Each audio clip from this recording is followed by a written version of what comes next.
Hello, I'm Russian and I deeply love classical Russian literature. I really want to share with you the wisdom and openness of the Russian soul. My English is poor, but I don't want you to think this is just empty AI work. That is why you are hearing my voice now. I hope you liked what you will hear today. Thank you for understanding and enjoy. The Cloak by Nikolai Gogol in the department of... But it is better not to mention the department. The touchiest things in the world are departments, regiments, courts of justice, in a word, all branches of public service. Each individual nowadays thinks all society insulted in his person. Quite recently, a complaint was received from a district chief of police in which he plainly demonstrated that all the imperial institutions were going to the dogs and that the Tsar's sacred name was being taken in vain. And in proof, he appended to the complaint a romance in which the district chief of police is made to appear about once in every 10 pages, and sometimes in a downright drunken condition. Therefore, in order to avoid all unpleasantness, it will be better to designate the department in question as a certain department. So, in a certain department, there was a certain official, not a very notable one, it must be allowed. Short of stature, somewhat pockmarked, red-haired, and mole-eyed, with a bald forehead, wrinkled cheeks, and a complexion of the kind known as sanguine. The St. Petersburg climate was responsible for this. As for his official rank, with us Russians, the rank comes first. He was what is called a perpetual titular councillor, over which, as is well known, some writers make merry and crack their jokes, obeying the praiseworthy custom of attacking those who cannot bite back. His family name was Bashmachkin. This name is evidently derived from Bashmak, shoe. But when, at what time, and in what manner, is not known. His father and grandfather, and all the Bashmachkins, always wore boots, which were resoled 2 or 3 times a year. His name was Akaki Akakievich. It may strike the reader as rather singular and far-fetched, but he may rest assured that it was by no means far-fetched, and that the circumstances were such that it would have been impossible to give him any other. This was how it came about. Akaki Akakievich was born, if my memory fails me not, in the evening on the 23rd of March. His mother, the wife of a government official and a very fine woman, made all due arrangements for having the child baptized. She was lying on the bed opposite the door. On her right stood the godfather, Ivan Ivanovich Eroshkin, a most estimable man who served as the head clerk of the Senate, and the godmother, Arina Semyonovna Bielobrinchkova, the wife of an officer of the quarter and a woman of rare virtues. They offered the mother her choice of 3 names, Mokia, Sosia, or that the child should be called after the martyr Kozdazat. "No," said the good woman, "all those names are poor." In order to please her, they opened the calendar at another place. 3 more names appeared, Trifoli, Dula, and Varakasi. "This is awful," said the old woman. "What names? I truly never heard the like. I might have put up with Varadat or Varuk, but not Trifoli and Varakasi." They turned to another page and found Pavsikaki and Vaktisi. "Now I see," said the old woman, "that it is plainly fate, and since such is the case, it will be better to name him after his father. His father's name was Akaki, so let his son's name be Akaki too." In this manner, he became Akaki Akakievich. They christened the child, whereat he wept, and made a grimace, as though he foresaw that he was to be a titular councillor. In this manner did it all come about. We have mentioned it in order that the reader might see for himself that it was a case of necessity, and that it was utterly impossible to give him any other name. When and how he entered the department, and who appointed him, no one could remember. However much the directors and chiefs of all kinds were changed, he was always to be seen in the same place, the same attitude, the same occupation, always the letter-copying clerk, so that it was afterwards affirmed that he had been born in uniform with a bald head. No respect was shown him in the department. The porter not only did not rise from his seat when he passed, but never even glanced at him, any more than if a fly had flown through the reception room. His superiors treated him in coolly despotic fashion. Some insignificant assistant to the head clerk would thrust a paper under his nose without so much as saying "copy," or "here's an interesting little case," or anything else agreeable, as is customary amongst well-bred officials. And he took it, looking only at the paper and not observing who handed it to him, or whether he had the right to do so. Simply took it and set about copying it.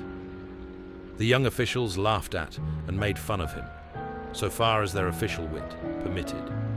Told, in his presence, various stories concocted about him and about his landlady, an old woman of 70, declared that she beat him, asked when the wedding was to be, and strewed bits of paper over his head, calling them snow.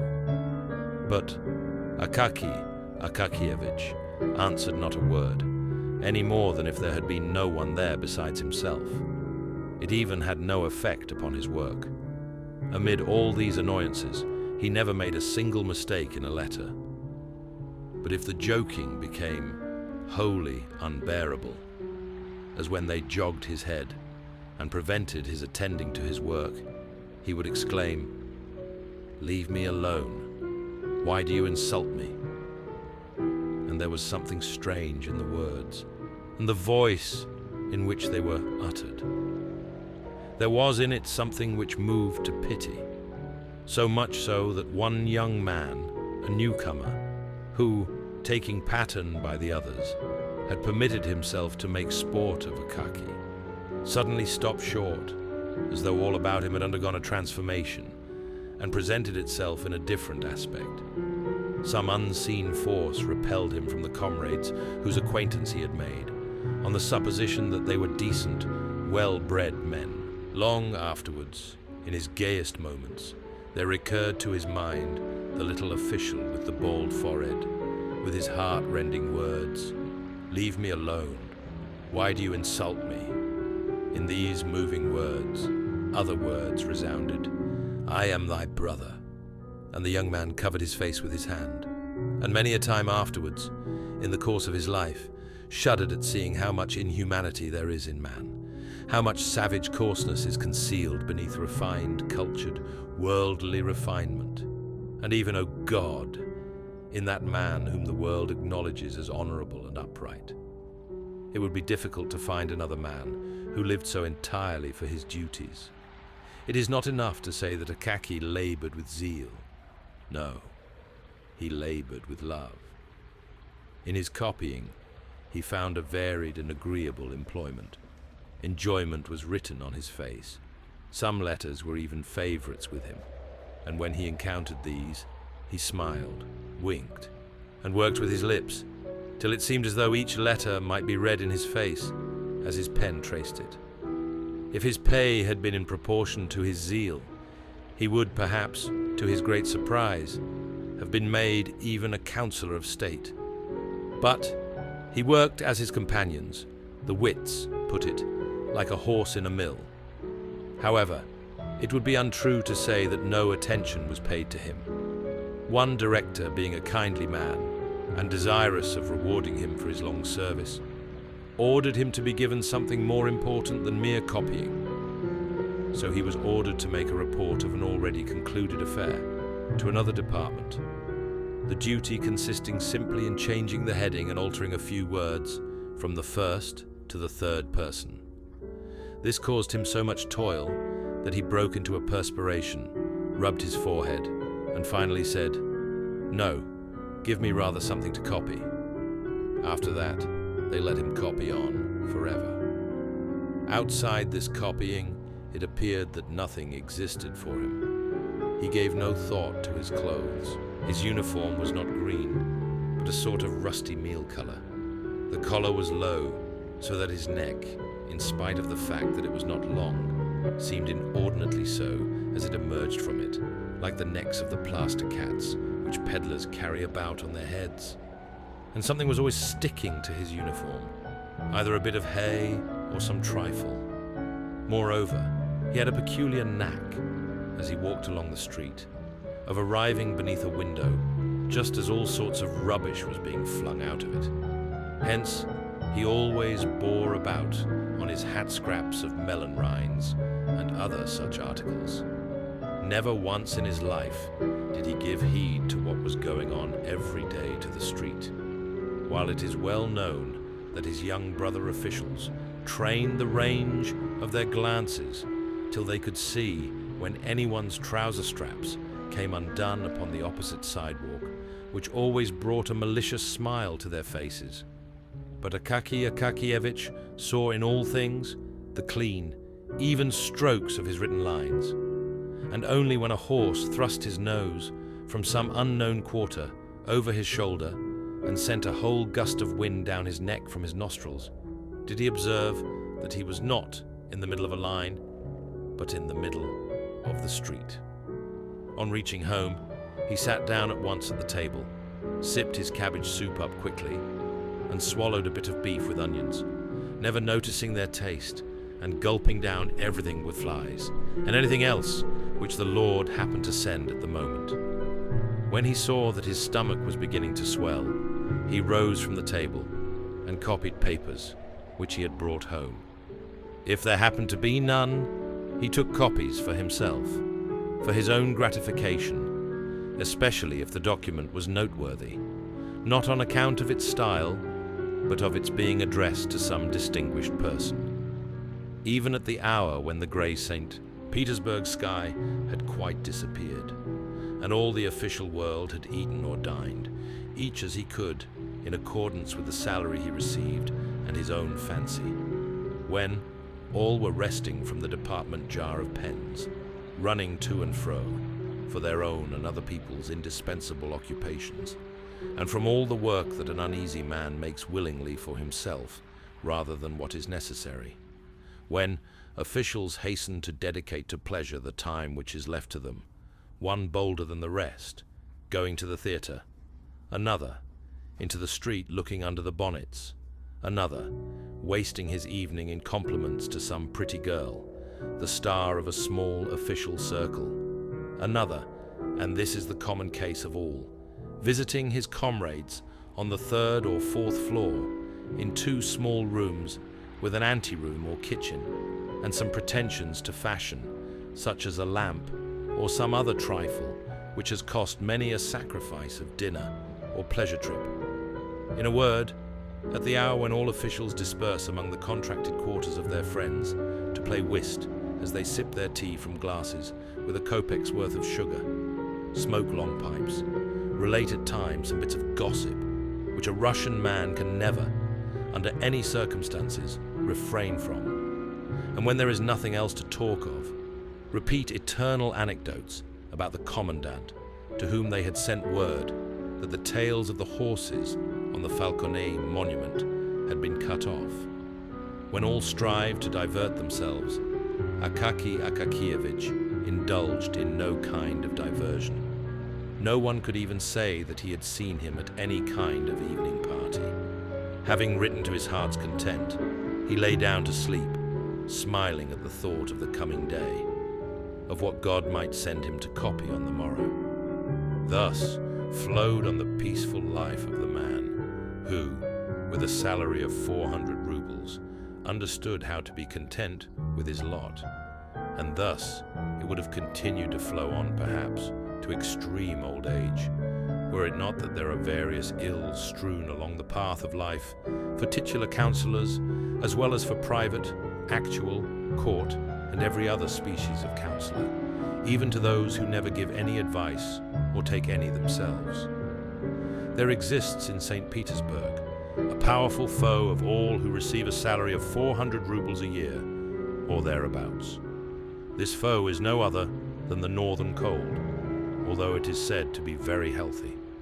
At 9 o'clock in the morning, at the very hour when the streets are filled with men bound for the various official departments, it begins to bestow such powerful and piercing nips on all noses impartially that the poor officials really do not know what to do with them. At an hour when the foreheads of even those who occupy exalted positions ache with the cold and tears start to their eyes, the poor titular councillors are sometimes quite unprotected. Their only salvation lies in traversing as quickly as possible, in their thin little cloaks, 5 or 6 streets, and then warming their feet in the porter's room, and so thawing all their talents and qualifications for official service, which had become frozen on the way. Akaky Akakievich had felt for some time that his back and shoulders were paining with peculiar poignancy, in spite of the fact that he tried to traverse the distance with all possible speed. He began finally to wonder whether the fault did not lie in his cloak. He examined it thoroughly at home and discovered that in 2 places, namely on the back and shoulders, it had become thin as gauze. The cloth was worn to such a degree that he could see through it, and the lining had fallen into pieces. You must know that Akaky Akakievich's cloak served as an object of ridicule to the officials. They even refused it the noble name of cloak and called it a cape. In fact, it was of singular make, its collar diminishing year by year to serve to patch its other parts. The patching did not exhibit great skill on the part of the tailor, and was in fact baggy and ugly. Seeing how the matter stood, Akaky Akakievich decided that it would be necessary to take the cloak to Petrovich, the tailor, who lived somewhere on the 4th floor up a dark staircase, and who, in spite of his having but one eye and pockmarks all over his face, busied himself with considerable success in repairing the trousers and coats of officials and others. That is to say, when he was sober and not nursing some other scheme in his head. It is not necessary to say much about this tailor, but as it is the custom to have the character of each personage in a novel clearly defined, there is no help for it. So here is Petrovich the tailor. At first, he was called only Grigory, and was some gentleman's serf. He commenced calling himself Petrovich from the time when he received his free papers, and further began to drink heavily on all holidays, at first on the great ones, and then on all church festivals, without discrimination, wherever a cross stood in the calendar. On this point, he was faithful to ancestral custom, and when quarreling with his wife, he called her a low female and a German. As we have mentioned his wife, it will be necessary to say a word or two about her. Unfortunately, little is known of her beyond the fact that Petrovich had a wife who wore a cap and a dress, but could not lay claim to beauty. At least, no one but the soldiers of the guard even looked under her cap when they met her. Ascending the staircase, which led to Petrovich's room, which staircase was all soaked with dishwater and reeked with the smell of spirits which affects the eyes, and is an inevitable adjunct to all dark stairways in St. Petersburg houses. Ascending the stairs, Akaky Akakievich pondered how much Petrovich would ask, and mentally resolved not to give more than 2 rubles. The door was open, for the mistress, in cooking some fish, had raised such a smoke in the kitchen that not even the beetles were visible. Akaky Akakievich passed through the kitchen unperceived, even by the housewife, and at length reached a room where he beheld Petrovich seated on a large, unpainted table, with his legs tucked under him, like a Turkish pasha. His feet were bare, after the fashion of tailors, as they sit at work, and the first thing which caught the eye was his thumb, with a deformed nail thick and strong as a turtle's shell. About Petrovich's neck, hung a skein of silk and thread, and upon his knees lay some old garment. He had been trying unsuccessfully for 3 minutes to thread his needle, and was enraged at the darkness, and even at the thread, growling in a low voice. "It won't go through, the barbarian! You pricked me, you rascal!" Akaki Akakievich was vexed at arriving at the precise moment when Petrovich was angry. He liked to order something of Petrovich when he was a little downhearted, or, as his wife expressed it, when he had settled himself with brandy, the one-eyed devil. Under such circumstances, Petrovich generally came down in his price very readily, and even bowed and returned thanks. Afterwards, to be sure, his wife would come, complaining that her husband had been drunk, and so had fixed the price too low. But if only a 10-kopeck piece were added, then the matter would be settled. But now it appeared that Petrovich was in a sober condition, and therefore rough, taciturn, and inclined to demand Satan only knows what price. Akaki Akakievich felt this, and would gladly have beat a retreat, but he was in for it.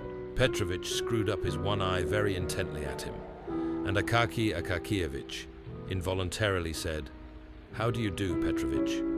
"I wish you a good morning, sir," said Petrovich, squinting at Akaki Akakievich's hands, to see what sort of booty he had brought. To you, Petrovich, this..." It must be known that Akaki Akakievich expressed himself chiefly by prepositions, adverbs, and scraps of phrases, which had no meaning whatever. If the matter was a very difficult one, he had a habit of never completing his sentences, so that frequently, having begun a phrase with the words, "This, in fact, is quite," he forgot to go on, thinking he had already finished it. "What is it?" asked Petrovich, and with his one eye scanned Akaki Akakievich's whole uniform, from the collar down to the cuffs, the back, the tails, and the buttonholes, all of which were well known to him, since they were his own handiwork. Such is the habit of tailors. It is the first thing they do on meeting one. "But I hear this, Petrovich, a cloak, cloth. Here you see, everywhere, in different places. It is quite strong. It is a little dusty and looks old, but it is new. Only here in one place it is a little on the back, and here on one of the shoulders it is a little worn, yes. Here on this shoulder it is a little, do you see? That is all. And a little work." Petrovich took the cloak, spread it out to begin with, on the table, looked at it hard, shook his head, reached out his hand to the windowsill for his snuff-box, adorned with the portrait of some general, though what general is unknown, for the place where the face should have been had been rubbed through by the finger, and a square bit of paper had been pasted over it. Having taken a pinch of snuff, Petrovich held up the cloak and inspected it against the light, and again shook his head. Then he turned it, lining upwards, and shook his head once more, after which he again lifted the general adorned lid with its bit of pasted paper, and having stuffed his nose with snuff, dosed and put away the snuff-box, and said finally, "No, it is impossible to mend it. It is a wretched garment." Akaki Akakievich's heart sank at these words. "Why is it impossible, Petrovich?" he said, almost in the pleading voice of a child. "All that ails it is that it is worn on the shoulders. You must have some pieces." "Yes, patches could be found. Patches are easily found," said Petrovich, "but there's nothing to sew them to. The thing is completely rotten. If you put a needle to it, see, it will give way. Let it give way, and you can put on another patch at once. But there is nothing to put the patches onto. There's no use in strengthening it. It is too far gone. It's lucky that it's cloth, for if the wind were to blow, it would fly away. Well, strengthen it again. How this, in fact? No, said Petrovich decisively. "There is nothing to be done with it. It's a thoroughly bad job. You'd better, when the cold winter weather comes on, make yourself some gaiters out of it, because stockings are not warm. The Germans invented them in order to make more money." Petrovich loved on all occasions to have a fling at the Germans. But it is plain you must have a new cloak. At the word new, all grew dark before Akaky Akakievich's eyes, and everything in the room began to whirl round. The only thing he saw clearly was the general with the paper face on the lid of Petrovich's snuff box. "A new one," said he, as if still in a dream. "Why? I have no money for that." "Yes, a new one," said Petrovich, with barbarous composure. "Well, if it came to a new one, how? You mean how much would it cost?" "Yes." "Well, you would have to lay out 150 or more," said Petrovich, and pursed up his lips significantly. He liked to produce powerful effects, liked to stun utterly and suddenly, and then to glance sideways to see what face the stunned person would put on the matter.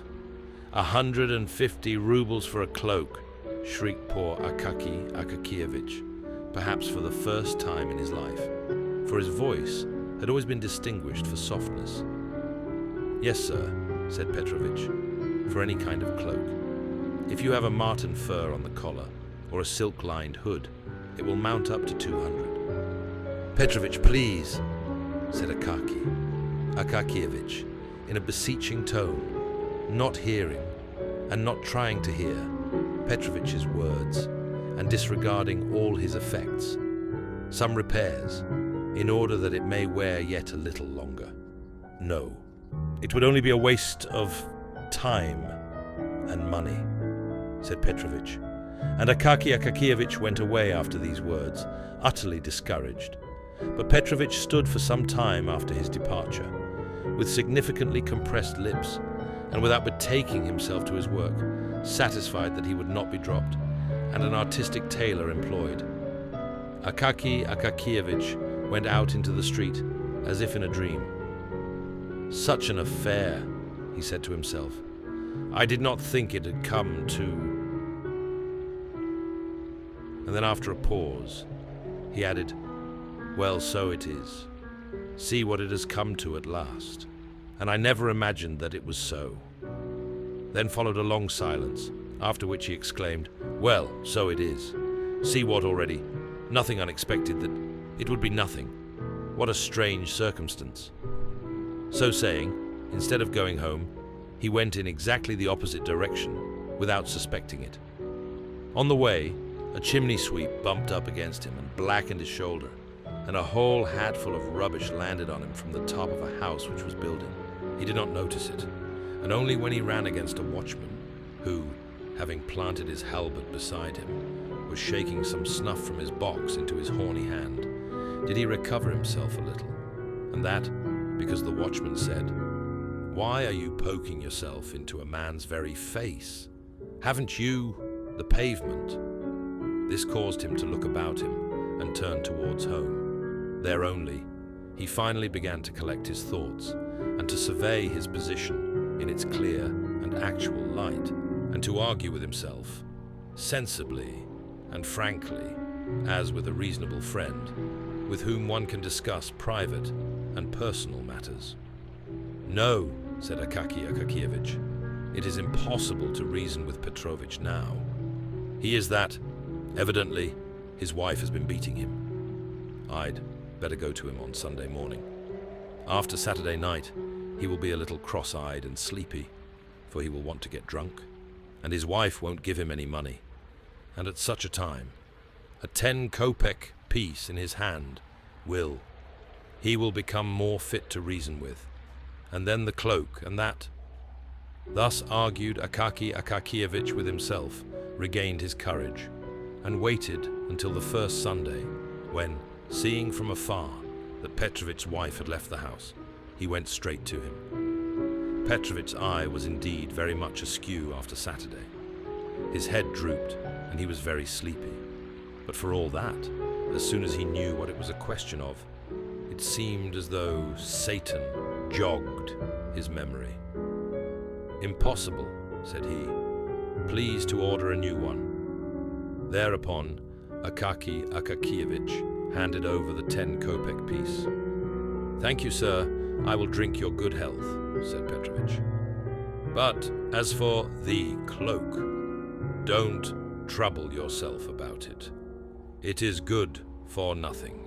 I will make you a capital new one, so let us settle about it now." Akaky Akakievich was still for mending it, but Petrovich would not hear of it, and said, "I shall certainly have to make you a new one, and you may depend upon it that I shall do my best. It may even be, as the fashion goes, that the collar can be fastened by silver hooks under a flap." Then Akaky Akakievich saw that it was impossible to get along without a new cloak, and his spirit sank utterly. How, in fact, was it to be done? Where was the money to come from? He must have some new trousers, and pay a debt of long standing to the shoemaker for putting new tops to his old boots. And he must order 3 shirts from the seamstress and a couple of pieces of linen. In short, all his money must be spent. And even if the director should be so kind as to order him to receive 45 or even 50 rubles instead of 40, it would be a mere nothing, a mere drop in the ocean towards the funds necessary for a cloak. Although he knew that Petrovich was often wrong-headed enough to blurt out some outrageous price, so that even his own wife could not refrain from exclaiming, "Have you lost your senses, you fool?" At one time, he would not work at any price, and now it was quite likely that he had named a higher sum than the cloak would cost. But although he knew that Petrovich would undertake to make a cloak for 80 rubles, still, where was he to get the 80 rubles from? He might possibly manage half. Yes, half might be procured, but where was the other half to come from? But the reader must first be told where the first half came from. Akaky Akakievich had a habit of putting for every ruble he spent a groschen into a small box, fastened with lock and key, and with a slit in the top for the reception of money.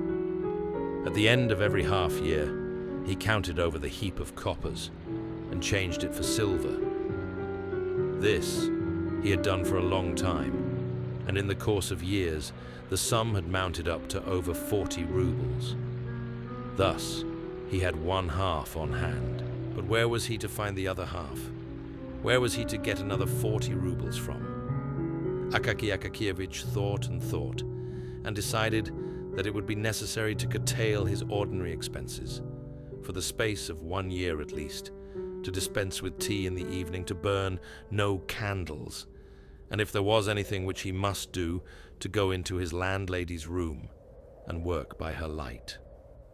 When he went into the street, he must walk as lightly as he could, and as cautiously, upon the stones, almost upon tiptoe, in order not to wear his heels down in too short a time. He must give the laundress as little to wash as possible, and in order not to wear out his clothes, he must take them off as soon as he got home, and wear only his cotton dressing gown, which had been long and carefully saved. To tell the truth, it was a little hard for him at first to accustom himself to these deprivations, but he got used to them at length, after a fashion, and all went smoothly.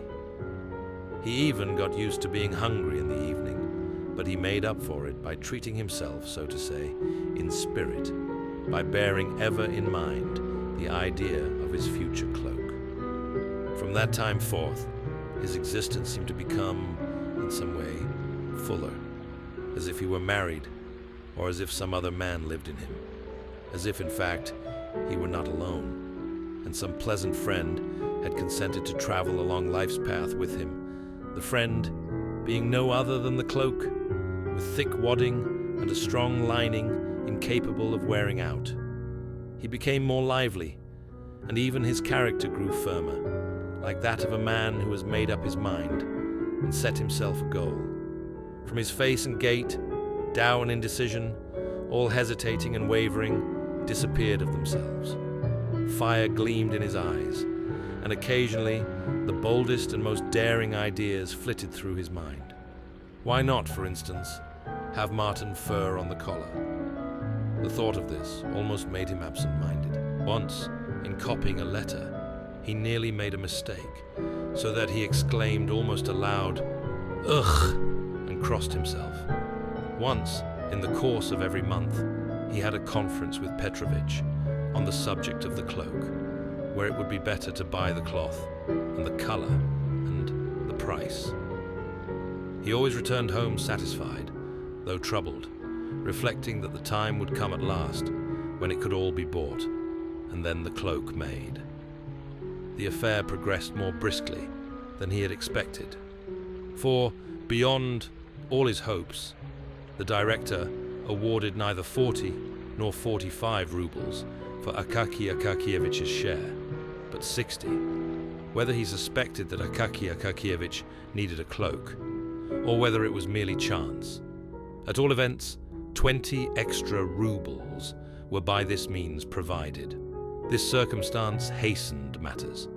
2 or 3 months more of hunger, and Akaky Akakievich had accumulated about 80 rubles. His heart, generally so quiet, began to throb. On the first possible day, he went shopping in company with Petrovich. They bought some very good cloth, and at a reasonable rate too, for they had been considering the matter for 6 months, and rarely let a month pass without their visiting the shops to inquire prices. Petrovich himself said that no better cloth could be had. For lining, they selected a cotton stuff, but so firm and thick that Petrovich declared it to be better than silk, and even prettier and more glossy. They did not buy the marten fur, because it was in fact dear, but in its stead they picked out the very best of catskin which could be found in the shop, and which might indeed be taken for marten at a distance. Petrovich worked at the cloak 2 whole weeks, for there was a great deal of quilting. Otherwise, it would have been finished sooner. He charged 12 rubles for the job. It could not possibly have been done for less. It was all sewed with silk, in small, double seams, and Petrovich went over each seam afterwards with his own teeth, stamping in various patterns. It is difficult to say precisely on what day, but probably the most glorious one in Akaky Akakievich's life, when Petrovich at length brought home the cloak. He brought it in the morning, before the hour when it was necessary to start for the department. Never did a cloak arrive so exactly in the nick of time, for the severe cold had set in, and it seemed to threaten to increase. Petrovich brought the cloak himself, as befits a good tailor. On his countenance was a significant expression, such as Akaky Akakievich had never beheld there. He seemed fully sensible that he had done no small deed, and crossed a gulf separating tailors who put in linings and execute repairs from those who make new things. He took the cloak out of the pocket handkerchief in which he had brought it. The handkerchief was fresh from the laundress, and he put it in his pocket for use. Taking out the cloak, he gazed proudly at it, held it up with both hands, and flung it skillfully over the shoulders of Akaky Akakievich. Then he pulled it and fitted it down behind with his hand, and he draped it around Akaky Akakievich without buttoning it. Akaky Akakievich, like an experienced man, wished to try the sleeves. Petrovich helped him on with them, and it turned out that the sleeves were satisfactory also. In short, the cloak appeared to be perfect and most seasonable. Petrovich did not neglect to observe that it was only because he lived in a narrow street and had no signboard, and had known Akaky Akakievich so long that he had made it so cheaply, but that if he had been in business on the Nevsky Prospect, he would have charged 75 rubles for the making alone. Akaki Akakievich did not care to argue this point with Petrovich. He paid him, thanked him, and set out at once in his new cloak for the department. Petrovich followed him, and pausing in the street, gazed long at the cloak in the distance, after which he went to one side expressly to run through a crooked alley and emerge again into the street beyond to gaze once more upon the cloak from another point, namely, directly in front.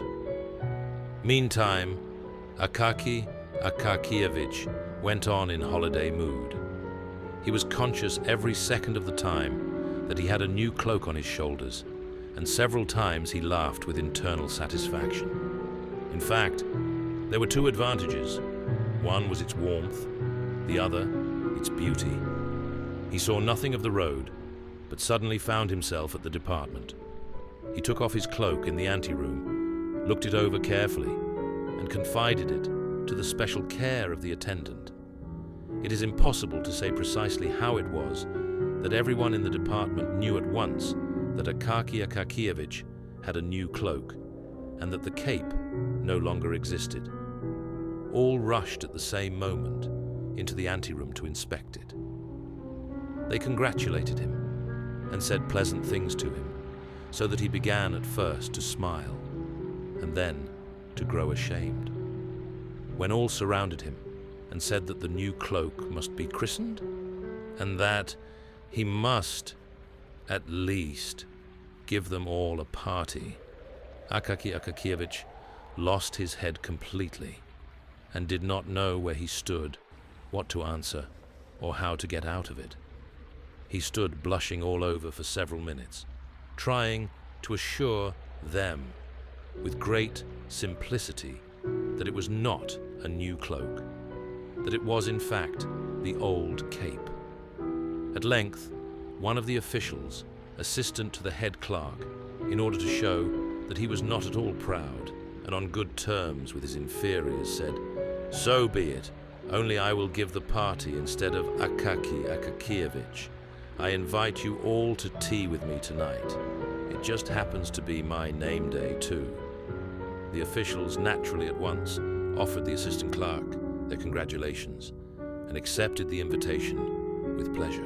Akaki Akakievich would have declined, but all declared that it was discourteous, that it was simply a sin and a shame, and that he could not possibly refuse. Besides, the notion became pleasant to him when he recollected that he should thereby have a chance of wearing his new cloak in the evening also. That whole day was truly a most triumphant festival for Akaki Akakievich. He returned home in the most happy frame of mind, took off his cloak and hung it carefully on the wall, admiring afresh the cloth and the lining. Then he brought out his old worn-out cloak for comparison. He looked at it and laughed, so vast was the difference. And long after dinner he laughed again when the condition of the cape recurred to his mind.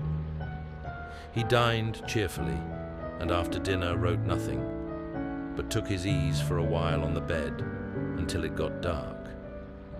Then he dressed himself leisurely, put on his cloak, and stepped out into the street. Where the host lived, unfortunately, we cannot say. Our memory begins to fail us badly. The houses and streets in St. Petersburg have become so mixed up in our head that it is very difficult to get anything out of it again in proper form. This much is certain, that the official lived in the best part of the city, and therefore it must have been anything but near to Akaki Akakievich's residence. Akaki Akakievich was first obliged to traverse a kind of wilderness of deserted, dimly lighted streets. But in proportion as he approached the official's quarter of the city, the streets became more lively, more populous, and more brilliantly illuminated. Pedestrians began to appear. Handsomely dressed ladies were more frequently encountered. The men had otter skin collars to their coats.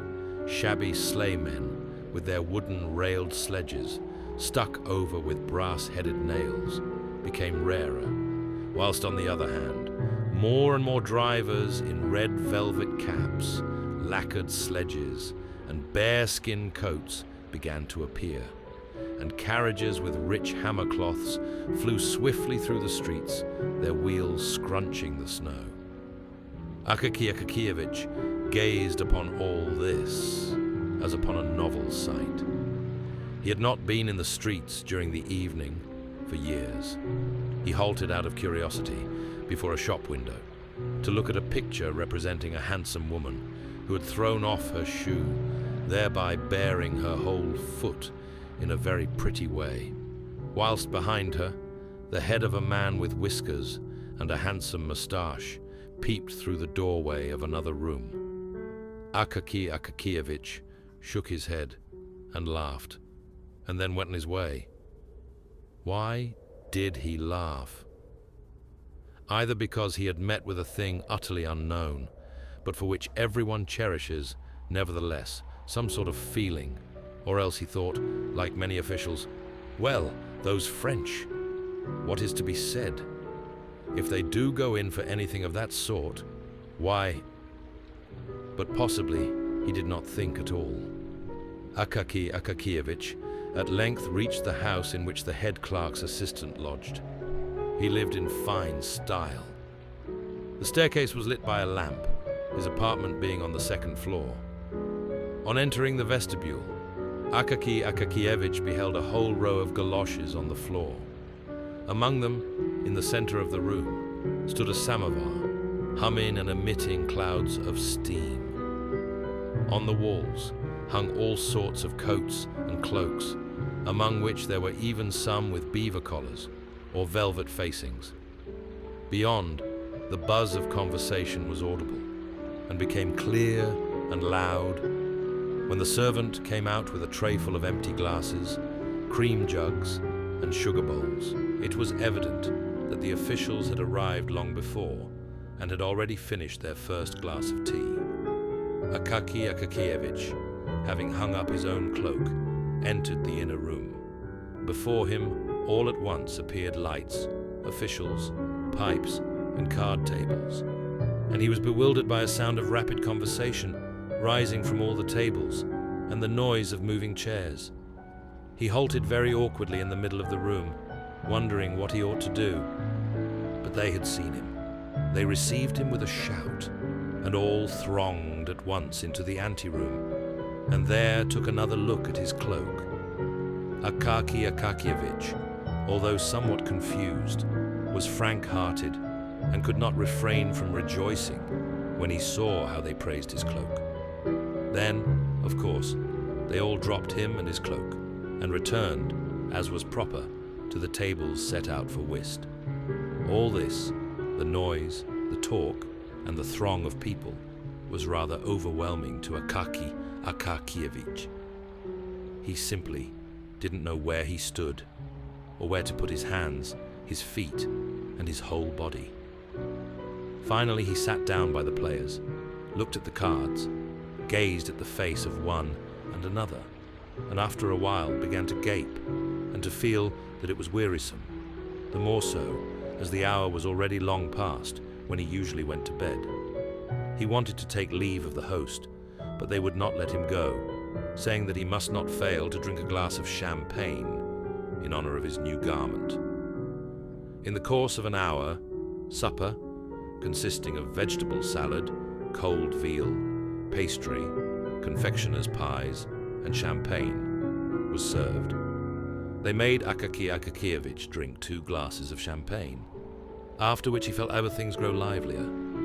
Still, he could not forget that it was 12 o'clock, and that he should have been at home long ago. In order that the host might not think of some excuse for detaining him, he stole out of the room quickly, sought out in the anteroom his cloak, which, to his sorrow, he found lying on the floor, brushed it, picked off every speck upon it, put it on his shoulders, and descended the stairs to the street. In the street, all was still bright. Some petty shops, those permanent clubs of servants, and all sorts of folks, were open. Others were shut, but nevertheless, showed a streak of light the whole length of the door crack, indicating that they were not yet free of company, and that probably some domestics, male and female, were finishing their stories and conversations, whilst leaving their masters in complete ignorance as to their whereabouts. Akaky Akakievich went on in a happy frame of mind. He even started to run without knowing why, after some lady who flew past like a flash of lightning. But he stopped short and went on very quietly as before, wondering why he had quickened his pace. Soon there spread before him these deserted streets, which are not cheerful in the daytime, to say nothing of the evening. Now they were even more dim and lonely. The lanterns began to grow rarer. Oil, evidently, had been less liberally supplied. Then came wooden houses and fences. Not a soul anywhere.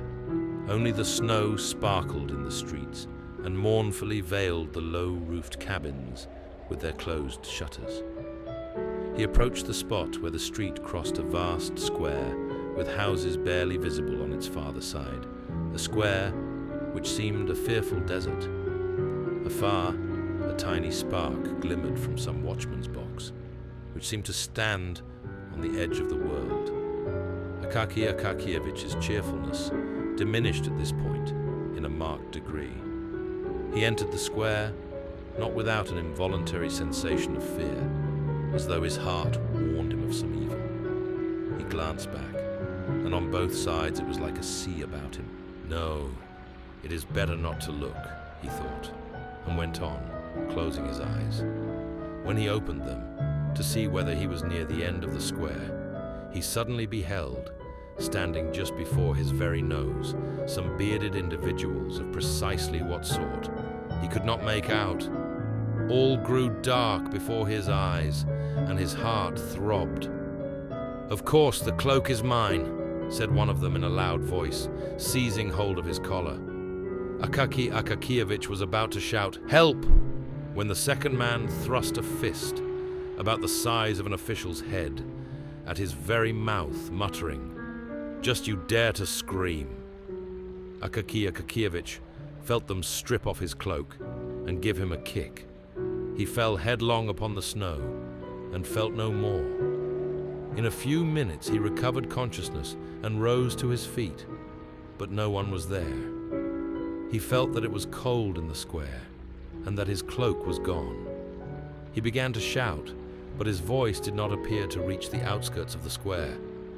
In despair, but without ceasing to shout, he started at a run across the square, straight towards the watchbox, beside which stood the watchman, leaning on his halberd and apparently curious to know what kind of a customer was running towards him, shouting. Akaky Akakievich ran up to him and began in a sobbing voice to shout that he was asleep and attended to nothing and did not see when a man was robbed. The watchman replied that he had seen two men stop him in the middle of the square, but supposed that they were friends of his, and that, instead of scolding vainly, he had better go to the police on the morrow, so that they might make a search for whoever had stolen the cloak. Akaky Akakievich ran home and arrived in a state of complete disorder. His hair, which grew very thinly upon his temples, and the back of his head all tousled, his body, arms and legs, covered with snow. The old woman, who was mistress of his lodgings, on hearing a terrible knocking, sprang hastily from her bed, and with only one shoe on, ran to open the door, pressing the sleeve of her chemise to her bosom, out of modesty. But when she had opened it, she fell back on beholding Akaky Akakievich in such a condition. When he told her about the affair, she clasped her hands and said that he must go straight to the district chief of police, for his subordinate would turn up his nose, promise well, and drop the matter there. The very best thing to do, therefore, would be to go to the district chief, whom she knew, because Finnish Anna, her former cook, was now nurse at his house. She often saw him passing the house, and he was at church every Sunday praying, but at the same time gazing cheerfully at everybody, so that he must be a good man, judging from all appearances. Having listened to this opinion, Akaki Akakievich betook himself sadly to his room, and how he spent the night there. Anyone who can put himself in another's place may readily imagine. Early in the morning, he presented himself at the district chief's, but was told the official was asleep. He went again at 10, and was again informed that he was asleep.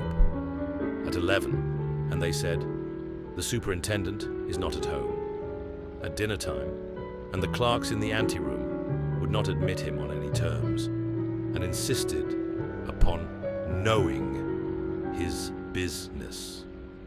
So that at last, for once in his life, Akaki Akakievich felt an inclination to show some spirit, and said curtly that he must see the chief in person, that they ought not to presume to refuse him entrance, that he came from the Department of Justice, and that when he complained of them, they would see. The clerks dared make no reply to this, and one of them went to call the chief, who listened to the strange story of the theft of the coat. Instead of directing his attention to the principal points of the matter, he began to question Akaki Akakievich. Why was he going home so late? Was he in the habit of doing so, or had he been to some disorderly house? So that Akaki Akakievich got thoroughly confused and left him, without knowing whether the affair of his cloak was in proper train or not. All that day, for the first time in his life, he never went near the department. The next day he made his appearance, very pale, and in his old cape, which had become even more shabby. The news of the robbery of the cloak touched many, though there were some officials present who never lost an opportunity, even such a one as the present, of ridiculing Akaki Akakievich. They decided to make a collection for him on the spot, but the officials had already spent a great deal in subscribing for the director's portrait and for some book at the suggestion of the head of that division, who was a friend of the author, and so the sum was trifling. One of them, moved by pity, resolved to help Akaki Akakievich with some good advice at least, and told him that he ought not to go to the police, for although it might happen that a police officer, wishing to win the approval of his superiors, might hunt up the cloak by some means, still, his cloak would remain in the possession of the police if he did not offer legal proof that it belonged to him. The best thing for him, therefore, would be to apply to a certain prominent personage, since this prominent personage, by entering into relation with the proper persons, could greatly expedite the matter. As there was nothing else to be done, Akaki Akakievich decided to go to the prominent personage. What was the exact official position of the prominent personage remains unknown to this day. The reader must know that the prominent personage had but recently become a prominent personage, having up to that time been only an insignificant person. Moreover, his present position was not considered prominent in comparison with others, still more so. But there is always a circle of people to whom what is insignificant in the eyes of others is important enough. Moreover, he strove to increase his importance by sundry devices. For instance, he managed to have the inferior officials meet him on the staircase when he entered upon his service. No one was to presume to come directly to him, but the strictest etiquette must be observed. The collegiate recorder must make a report to the government secretary to the titular councillor, or whatever other man was proper, and all business must come before him in this manner. In Holy Russia, all is thus contaminated with the love of imitation. Every man imitates and copies his superior. They even say that a certain titular councillor, when promoted to the head of some small separate office, immediately partitioned off a private room for himself, called it the audience chamber, and posted at the door a lackey with red collar and braid, who grasped the handle of the door and opened to all comers, though the audience chamber would hardly hold an ordinary writing table. The manners and customs of the prominent personage were grand and imposing, but rather exaggerated. The main foundation of his system was strictness. Strictness, strictness, and always strictness, he generally said. And at the last word, he looked significantly into the face of the person to whom he spoke. But there was no necessity for this, for the half-score of subordinates who formed the entire force of the office were properly afraid. On catching sight of him afar off, they left their work and waited, drawn up in line, until he had passed through the room. His ordinary converse with his inferiors smacked of sternness, and consisted chiefly of 3 phrases. How dare you? Do you know whom you are speaking to? Do you realize who is standing before you? Otherwise, he was a very kind-hearted man, good to his comrades, and ready to oblige. But the rank of general threw him completely off his balance. On receiving any one of that rank, he became confused, lost his way, as it were, and never knew what to do. If he chanced to be amongst his equals, he was still a very nice kind of man, a very good fellow in many respects, and not stupid. But the very moment that he found himself in the society of people but one rank lower than himself, he became silent, and his situation aroused sympathy, the more so, as he felt himself that he might have been making an incomparably better use of his time. In his eyes, there was sometimes visible a desire to join some interesting conversation or group, but he was kept back by the thought, would it not be a very great condescension on his part? Would it not be familiar? And would he not thereby lose his importance? And in consequence of such reflections, he always remained in the same dumb state, uttering from time to time a few monosyllabic sounds, and thereby earning the name of the most wearisome of men. To this prominent personage, Akaky Akakievich presented himself, and this at the most unfavorable time for himself, though opportune for the prominent personage. The prominent personage was in his cabinet, conversing very gaily with an old acquaintance and companion of his childhood, whom he had not seen for several years, and who had just arrived when it was announced to him that a person named Bashmachkin had come. He asked abruptly, "Who is he?" "Some official," he was informed. "Ah, he can wait. This is no time for him to call," said the important man. It must be remarked here that the important man lied outrageously. He had said all he had to say to his friend long before, and the conversation had been interspersed for some time, with very long pauses, during which they merely slapped each other on the leg and said, "You think so, Ivan Abramovich?" "Just so, Stepan Varlamovich." Nevertheless, he ordered that the official should be kept waiting, in order to show his friend, a man who had not been in the service for a long time, but had lived at home in the country, how long officials had to wait in his anteroom. At length, having talked himself completely out, and more than that, having had his fill of pauses and smoked a cigar in a very comfortable armchair with reclining back, he suddenly seemed to recollect, and said to the secretary, who stood by the door with papers of reports, "So it seems that there is an official waiting to see me. Tell him that he may come in." On perceiving Akaky Akakievich's modest mien and his worn uniform, he turned abruptly to him and said, "What do you want?" in a curt, hard voice, which he had practiced in his room in private, and before the looking-glass, for a whole week before being raised to his present rank.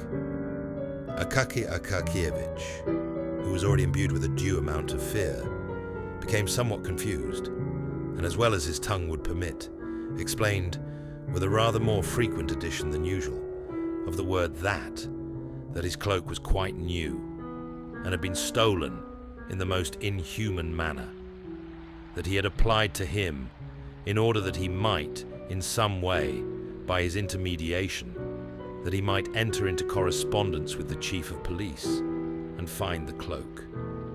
For some inexplicable reason, this conduct seemed familiar to the prominent personage.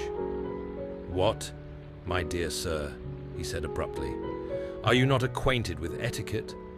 To whom have you come? Don't you know how such matters are managed? You should first have presented a petition to the office. It would have gone to the head of the department, then to the chief of the division. Then it would have been handed over to the secretary, and the secretary would have given it to me. But, Your Excellency," said Akaky Akakievich, trying to collect his small handful of wits, and conscious at the same time that he was perspiring terribly, "I, Your Excellency, presume to trouble you because secretaries are an untrustworthy race." What, said the important personage. "Where did you get such courage? Where did you get such ideas? What impudence towards their chiefs and superiors has spread among the young generation?" The prominent personage apparently had not observed that Akaky Akakievich was already in the neighborhood of 50. If he could be called a young man, it must have been in comparison with someone who was 70. "Do you know to whom you are speaking? Do you realize who is standing before you? Do you realize it? Do you realize it? I ask you." Then he stamped his foot and raised his voice to such a pitch that it would have frightened even a different man from Akaky Akakievich. Akaky Akakievich's senses failed him. He staggered, trembled in every limb, and if the porters had not run in to support him, would have fallen to the floor. They carried him out insensible. But the prominent personage, gratified that the effect should have surpassed his expectations, and quite intoxicated with the thought that his word could even deprive a man of his senses, glanced sideways at his friend in order to see how he looked upon this, and perceived, not without satisfaction, that his friend was in a most uneasy frame of mind, and even beginning on his part to feel a trifle frightened. Akaky Akakievich could not remember how he descended the stairs and got into the street. He felt neither his hands nor feet.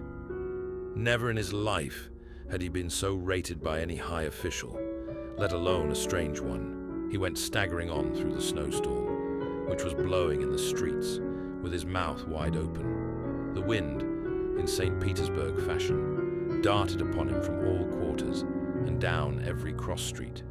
In a twinkling, it had blown a quinsy into his throat, and he reached home, unable to utter a word. His throat was swollen, and he lay down on his bed. So powerful is sometimes a good scolding. The next day, a violent fever developed. Thanks to the generous assistance of the St. Petersburg climate, the malady progressed more rapidly than could have been expected. And when the doctor arrived, he found, on feeling the sick man's pulse, that there was nothing to be done except to prescribe a poultice, so that the patient might not be left entirely without the beneficent aid of medicine. But at the same time, he predicted his end in 36 hours.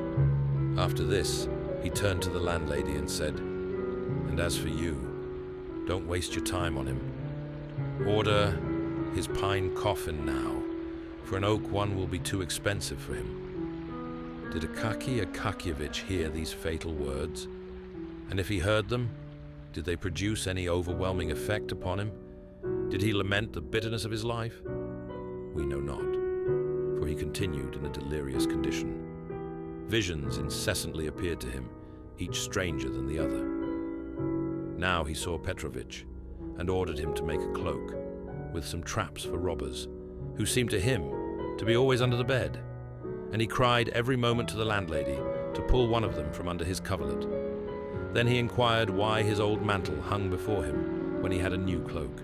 Next, he fancied that he was standing before the prominent person, listening to a thorough setting down and saying, "Forgive me, Your Excellency."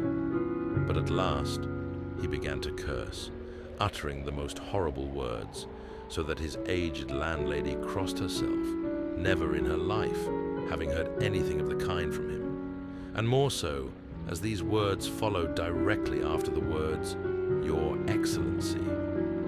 Later on, he talked utter nonsense, of which nothing could be made, all that was evident being that these incoherent words and thoughts hovered ever about one thing, his cloak. At length, poor Akaky Akakievich breathed his last. They sealed up neither his room nor his effects, because in the first place there were no heirs, and in the second there was very little to inherit beyond a bundle of goose quills, a quire of white official paper, 3 pairs of socks, 2 or 3 buttons which had burst off his trousers, and the mantle already known to the reader. To whom all this fell, God knows. I confess that the person who told me this tale took no interest in the matter. They carried Akaky Akakievich out and buried him, and St. Petersburg was left without Akaky Akakievich, as though he had never lived there. A being disappeared who was protected by none, dear to none, interesting to none, and who never even attracted to himself the attention of those students of human nature who omit no opportunity of thrusting a pin through a common fly and examining it under the microscope. A being who bore meekly the jibes of the department and went to his grave without having done one unusual deed, but to whom, nevertheless, at the close of his life, appeared a bright visitant in the form of a cloak, which momentarily cheered his poor life, and upon him thereafter an intolerable misfortune descended, just as it descends upon the heads of the mighty of this world.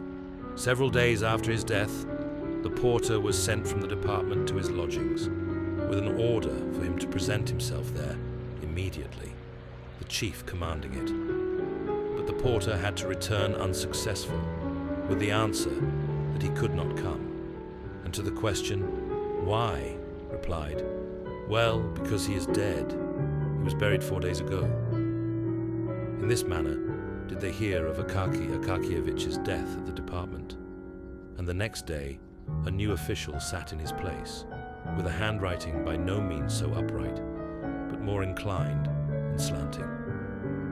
But who could have imagined that this was not really the end of Akaky Akakievich, that he was destined to raise a commotion after death, as if in compensation for his utterly insignificant life? But so it happened, and our poor story unexpectedly gains a fantastic ending.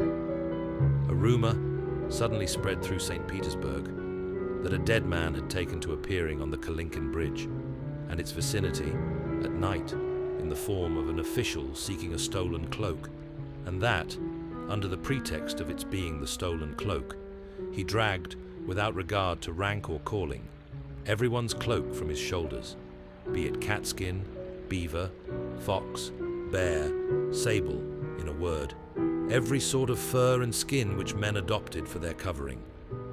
One of the department officials saw the dead man with his own eyes, and immediately recognized in him Akaky Akakievich.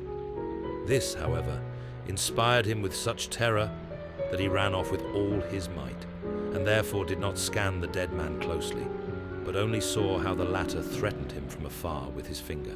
Constant complaints poured in from all quarters that the backs and shoulders, not only of titular, but even of court councillors, were exposed to the danger of a cold on account of the frequent dragging off of their cloaks. Arrangements were made by the police to catch the corpse, alive or dead, at any cost, and punish him as an example to others in the most severe manner. In this they nearly succeeded, for a watchman, on guard in Kirinchkin Lane, caught the corpse by the collar on the very scene of his evil deeds, when attempting to pull off the frieze cloak of a retired musician. Having seized him by the collar, he summoned with a shout 2 of his comrades, whom he enjoined to hold him fast, while he himself felt for a moment in his boot, in order to draw out his snuff-box and refresh his frozen nose. But the snuff was of a sort which even a corpse could not endure. The watchman, having closed his right nostril with his finger, had no sooner succeeded in holding half a handful up to the left than the corpse sneezed so violently that he completely filled the eyes of all three. While they raised their hands to wipe them, the dead man vanished completely, so that they positively did not know whether they had actually had him in their grip at all. Thereafter, the watchmen conceived such a terror of dead men that they were afraid even to seize the living, and only screamed from a distance, "Hey there, go your way." So the dead official began to appear even beyond the Kalinkin Bridge, causing no little terror to all timid people. But we have totally neglected that certain prominent personage who may really be considered as the cause of the fantastic turn taken by this true history.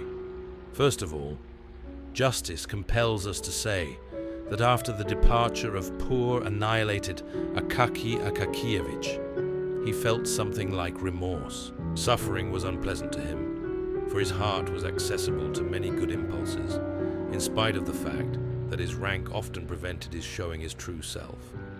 As soon as his friend had left his cabinet, he began to think about poor Akaki Akakievich. And from that day forth, poor Akaki Akakievich, who could not bear up under an official reprimand, recurred to his mind almost every day.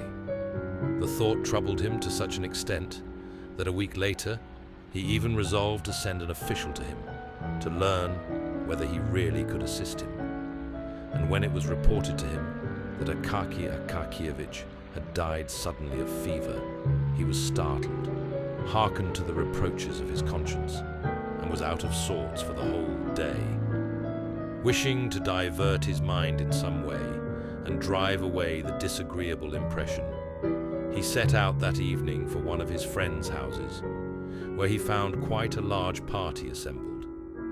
What was better, nearly everyone was of the same rank as himself, so that he need not feel in the least constrained. This had a marvelous effect upon his mental state. He grew expansive, made himself agreeable in conversation. In short, he passed a delightful evening. After supper, he drank a couple of glasses of champagne. Not a bad recipe for cheerfulness, as everyone knows. The champagne inclined him to various adventures, and he determined not to return home, but to go and see a certain well-known lady, of German extraction, Karolina Ivanovna, a lady, it appears, with whom he was on a very friendly footing. It must be mentioned that the prominent personage was no longer a young man, but a good husband and respected father of a family, 2 sons, one of whom was already in the service, and a good-looking 16-year-old daughter with a slightly arched but pretty little nose, came every morning to kiss his hand and say, "Bonjour, Papa." His wife, a still fresh and good-looking woman, first gave him a hand to kiss, and then, reversing the procedure, kissed his. But the prominent personage, though perfectly satisfied in his domestic relations, considered it stylish to have a friend in another quarter of the city. This friend was scarcely prettier or younger than his wife, but there are such puzzles in the world, and it is not our place to judge them. So the important personage descended the stairs, stepped into his sledge, said to the coachman, "To Karolina Ivanovna's," and wrapping himself luxuriously in his warm cloak, found himself in that delightful frame of mind than which a Russian can conceive nothing better, namely, when you think of nothing yourself, yet when the thoughts creep into your mind of their own accord, each more agreeable than the other, giving you no trouble either to drive them away or seek them. Fully satisfied, he recalled all the gay features of the evening just past, and all the mots which had made the little circle laugh. Many of them he repeated in a low voice, and found them quite as funny as before.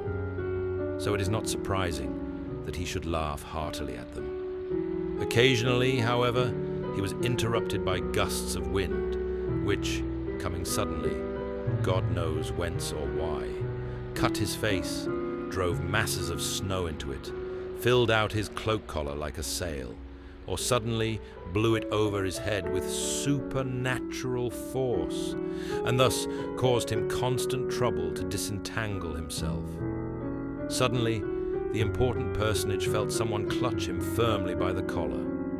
Turning round, he perceived a man of short stature in an old, worn uniform, and recognized, not without terror, Akaki Akakievich.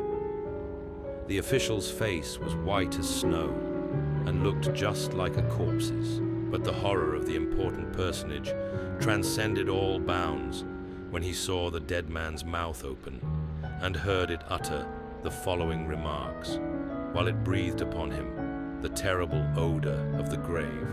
"Ah, here you are at last. I have you. That, by the collar. I need your cloak. You took no trouble about mine, but reprimanded me.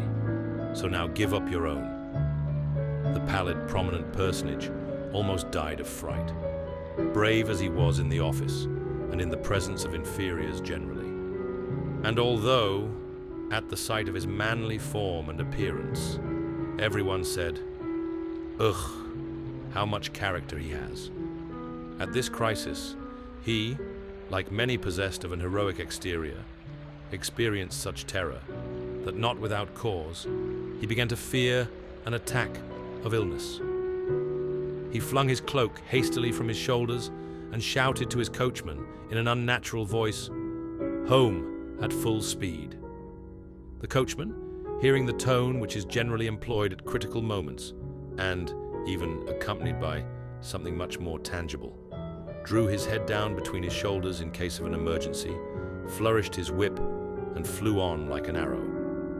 In a little more than 6 minutes, the prominent personage was at the entrance of his own house. Pale, thoroughly scared, and cloakless, he went home instead of to Karolina Ivanovna's, reached his room somehow or other, and passed the night in the direst distress, so that the next morning over their tea, his daughter said, "You are very pale today, Papa." But Papa remained silent and said not a word to anyone of what had happened to him, where he had been, or where he had intended to go. This occurrence made a deep impression upon him. He even began to say, "How dare you? Do you realize who is standing before you?" Less frequently to the under-officials, and if he did utter the words, it was only after first having learned the bearings of the matter. But the most noteworthy point was that from that day forward, the apparition of the dead official ceased to be seen. Evidently, the prominent personage's cloak just fitted his shoulders. At all events, no more instances of his dragging cloaks from people's shoulders were heard of. But many active and solicitous persons could by no means reassure themselves, and asserted that the dead official still showed himself in distant parts of the city. In fact, one watchman in Kolomen saw with his own eyes the apparition come from behind a house. But the watchman was not a strong man, so he was afraid to arrest him and followed him in the dark, until, at length, the apparition looked round, paused, and inquired, "What do you want?" at the same time showing such a fist as is never seen on living men. The watchman said, "Nothing," and turned back instantly. But the apparition was much too tall, wore huge moustaches, and directing its steps apparently towards the Obukhov bridge, disappeared in the darkness of the night.